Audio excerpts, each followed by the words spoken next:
Today we got Brayden Smith and Brody Sexton, and they go to Iowa Western. And we just wanted to get your guys' take on college baseball and what it's like, and how was it different than you expected? So let's get started off with that. What was the biggest difference from high school to college ball? College baseball, everyone on the team is there for a reason. Everyone's trying to get to that next level. Everyone's working hard every single day. It's more competitive too.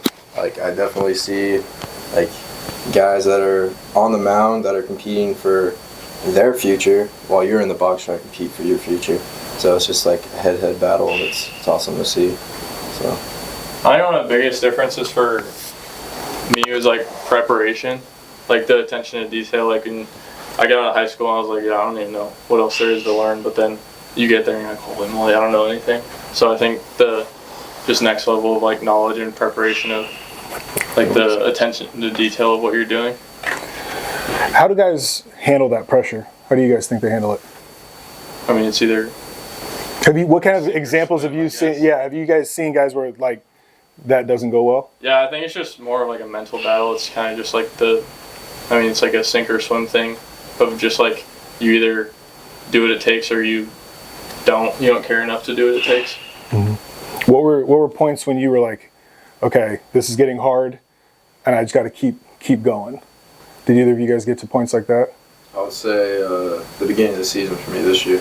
When we went down to Texas, I think I went 0 for 12 with a few punchies that I didn't want to have, and I was what am I going to do to get out of this? I was on the phone with my dad, other coaches. I'm dude, I'm lost. And 0 for 12 is not even that big of a deal. No, it's not, but it's a mental. It's just a mental thing. And so I really started breathing a lot and journaling, writing down things I need to do or I want to do throughout the day, and that really helped me. And also just having looking at little successes throughout the day and throughout games that just helped me in building my confidence back up. Definitely, that's what helped me the most to get out of that little slump I was. So that's awesome. Yeah, that's awesome. B? I think my freshman fall, I didn't really do the way that I wanted to, and then the same thing. I either could put in the work, do everything it took, or just not care and be not a starter, I guess. I think there was a sophomore above me at my position in the fall, and there's kind of some stuff that happened, and I was just putting in doing everything that I could, eating extra, getting my meals in, hitting extra, lifting extra, and then when the off season came, doing the same thing. And then I got there in the spring, showed up, and I was just that much better from doing everything that I could. Paid off in the end. Yeah.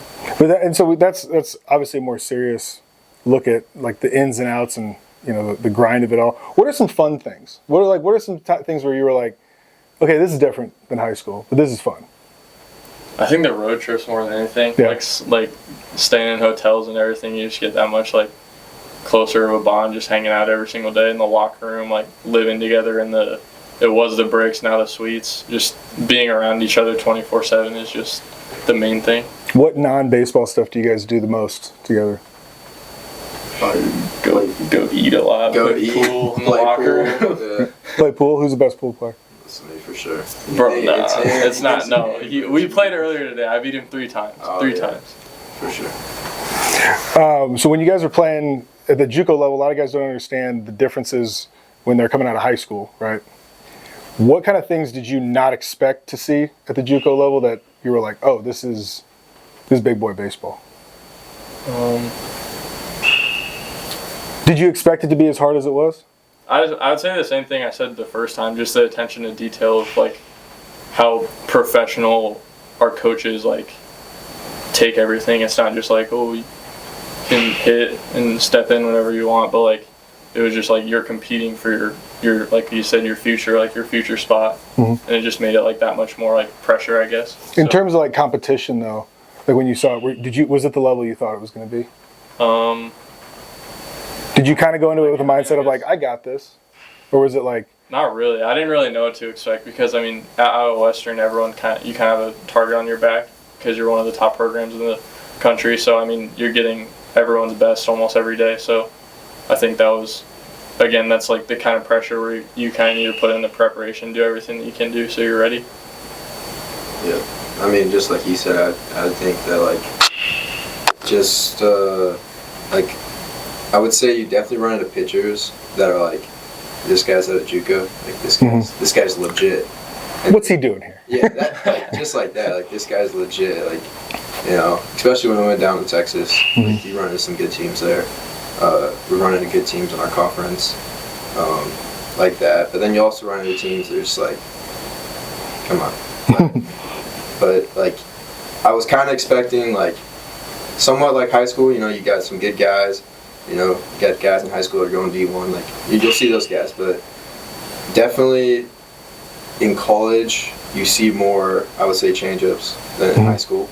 And that, I feel like that is what sets like high school and college. It's just like pitch design, because coaches are better than high school, and usually they're calling the games, so they know what they're doing.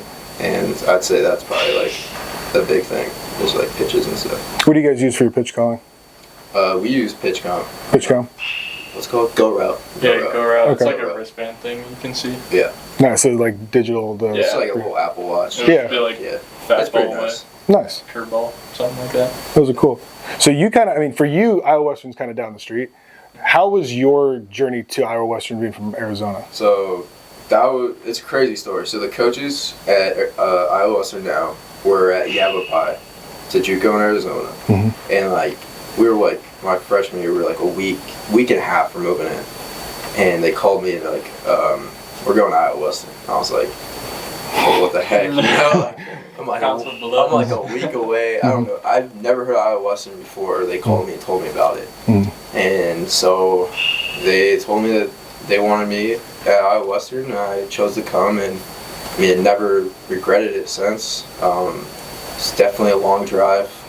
Do you drive? Yeah, I drove. How long of a drive is that? It's like 23, 24-ish. Okay. Where I'm from. A lot of land that you cross. Yeah. Of just nothing. And it's so boring. Especially when I drove by myself this year, and it was Oh, wow. a lot of podcasts I was listening to. Yeah. And just trying to stay awake. But it's cool. I mean, definitely have to get used to the winter. But the winter is definitely rough.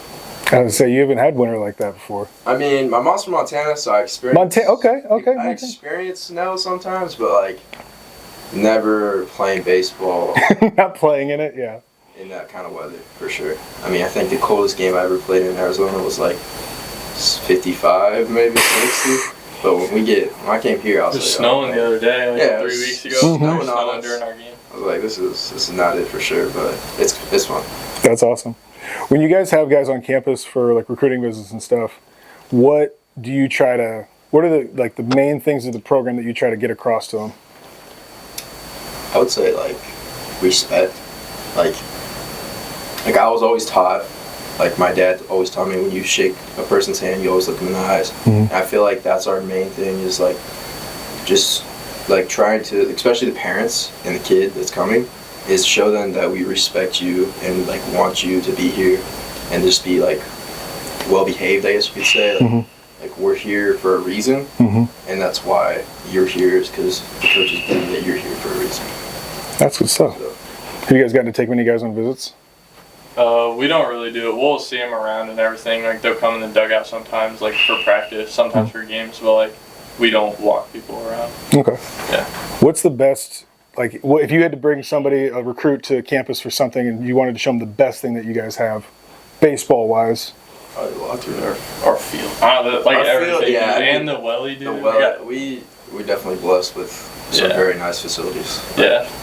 I don't think there's anything that we use that's like, you don't want to shun that. Like Yeah. everything is like legit. So Yeah. That's awesome. Yeah. How do you think the season's going to end out? What are your hopes and goals for the end of the year? I think one thing about this year is we're like continually just getting better. Like, I mean, we even had a bad weekend this weekend, but we're still like learning from it. Skip was telling us about like just like sticking to the process and like every single pitch doing your job. And I feel like just like even from the beginning, our pitching's getting more locked in, throwing more strikes, hitters are doing well, we're hot. Just like making sure we're playing like every single pitch as it comes and not like looking for the next pitch like, oh, we're up 10, we're good, like stuff like that. So as you guys are going through this JUCO process, obviously it's not forever. So like the next step that waits is obviously important. How did your coaches handle that for you, with you, or if you're still going through it, like where are you at with that? And explain that to like a kid who's maybe going to a JUCO next year. Like what can he expect with that whole thing? With the recruiting process from going to the next step? For me, I mean, I would say mainly just like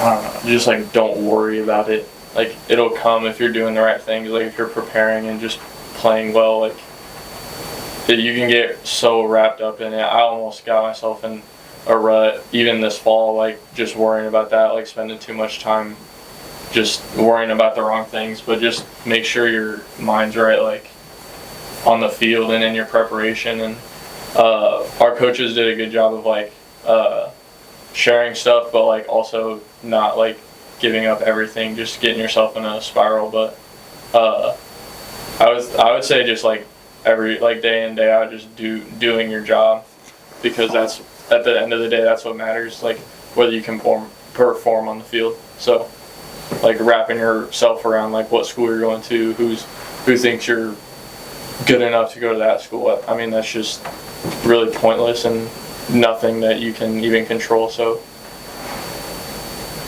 just worry about doing your job first, and then everything else will come your way. How about you?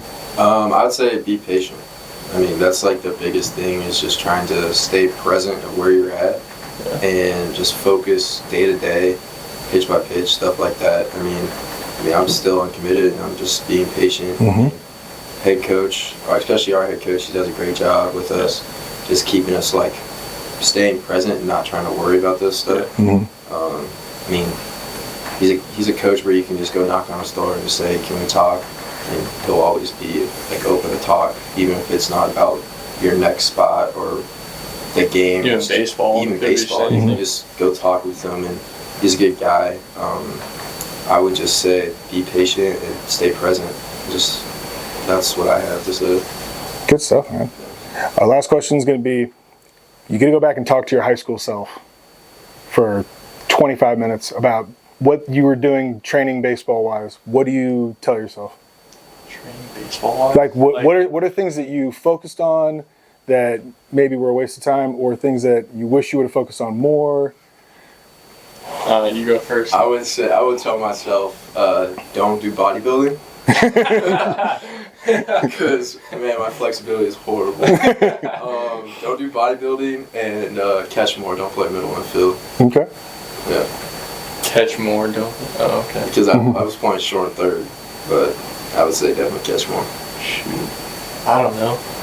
I mean, I would say probably the same thing with like recruiting. Just don't worry about it. Like, literally just focus on your process, and every single day, like doing the stuff that you can to make sure that you're prepared for on the field, because then that will take care of itself after. I mean, there was times in like our summer and then the fall after, I would just be like, dude, just waiting for their school or like a certain school to call, but it would just take me away from what like really mattered and what they were looking for. So yeah, I would say just making sure that you're doing your daily process and making sure you're good on that end. Now, you put on more weight when you got to college, and you had a lot of trouble with that in high school. What changed for you? For like a guy who's out there who's really struggling with gaining weight, what is the secret to you finally being able to put it on?